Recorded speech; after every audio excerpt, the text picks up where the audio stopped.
So when we talk about quote-unquote at-risk youth, what are we talking about here? Are we, well, first of all, I'm not even really cool with the phrase at-risk youth for several reasons. What are they at risk for? At risk of not having proper access to education, at risk of not having enough access to transportation, to quality healthcare, to professional networks that when they graduate from school, they can actually find a job or learn a trade. Or are they at risk of fulfilling stereotypes and prejudices and preconceptions that we've already had about them? So when we have the conversation about at-risk youth, we're not really talking about the youth, we're talking about ourselves. We're talking about what sort of opportunities are we as Torontonians and Canadians offering to people who just happen to not grow up in the right neighborhood or didn't happen to win the genetic lottery. When we talk about at-risk youth, are we talking about have we deliberately placed obstacles in people's path to almost ensure that where their parents were, they're going to end up tomorrow? When we say at-risk, we're placing the responsibility on those young people to overcome obstacles and adversity and better themselves, because that's the noble thing to do. But I believe it's actually more noble for us as Torontonians to make sure that we give them opportunities. So when I talk about this topic, I don't talk about these kids as at risk. I talk about them as youth without opportunities.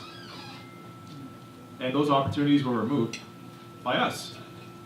By people who say that we simply don't have enough money to spend, and we've got budgets to maintain and to meet, and it's not my kids, why is it my responsibility to raise somebody else's child? Why should I have to pay for someone else's kid's breakfast?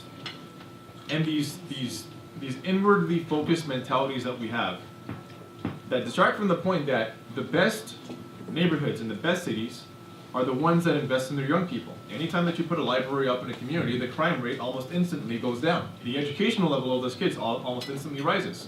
And you can see that in the Ward 2 community. Those kids are actually incredibly talented and incredibly educated. So you pull these kids into a library, you get good results almost immediately. But what if we did something more than that? What if we just did more than getting them into libraries playing video games, hoping that they'll read some books along the way? What if we taught them how to make these video games? What if we used some of the resources we already have at our disposal? We have University of Guelph Humber sitting right in our backyard.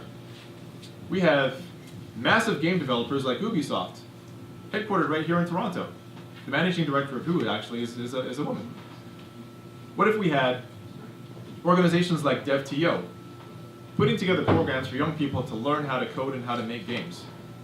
So you have these university students coming in to mentor and develop young people to make these games. You have these industry giants coming in to offer classes, and obviously university students who see them get to go and fanboy and fangirl out at seeing their heroes. What if we had organizations that would actually refurbish the computers that government agencies and large companies cycle out of their inventories fairly regularly? What if we're able to refurbish these computers and put them in these kids' homes so that they can come in, drop in, learn how to code, go home, do the homework, come back to the library the following week and show their friends the awesome game they made? We already have buy-in from several different companies and several different local community organizations that say, yeah, as a matter of fact, this is a really good idea. Why didn't somebody think of it before? Well, let's take this further out to rec centers. We always say, for example, that a basketball court is not really anything besides a hug a thug program, right? We can't really do much with these kids on the basketball court because they're going to come in, they'll burn off energy, they'll go back out in the street and do the same thing they were going to anyway. To which I say, okay, let's assume that's even true. What if we had people from Maple Leaf Sports and Entertainment come out to a rec center, this hypothetical future rec center, to teach these kids? Well, a basketball team is 12 people.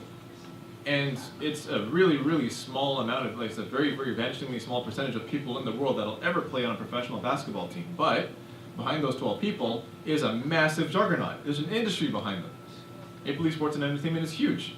So let's say that you were to get a degree in accounting, pair that with your love of basketball, now you can work in the Raptors head office.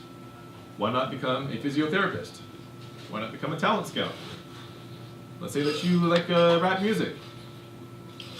Why not learn how to become a sound engineer? Why not learn how to become a producer? Why aren't we removing the obstacles that they already have to not becoming at risk? Why are we not trying to give them more opportunities? Why are we not connecting them directly with the industries and with the people that can help them? So as we continue on, I really want to have this conversation with you guys because I want to hear more ideas. The more that we can generate this conversation, especially in neighborhoods like Rexdale, the better that we can do out there. Thank you very much. what I really don't like about Toronto politics in particular is that every conversation that we ever have about anything that we want to do differently to create this quote-unquote world-class city, it always starts with no, it can't be done. We don't have enough money, we've got a spending problem, we're bankrupt, all this, and it's just, it's infuriating. How often can we keep doing the same things over and over and over and expecting a different result?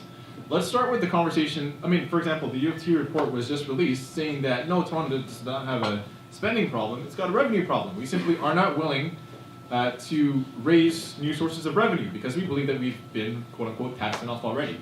But if we at least were willing to do things like notch the property tax increases to the rate of inflation, and if we're willing to do things like, instead of going out and saying we're going to have this new revenue tool, i.e. the vehicle registration tax, and just go ahead and implement it without neighborhood consultations, but go out and talk to people in the community first and say, look, this is where we are, and this is what we need to accomplish. We need to be able to invest more in our young people, and in order to do that, this is the kind of money that we're going to have to raise. So this is what it means to you as an individual resident, not tax resident.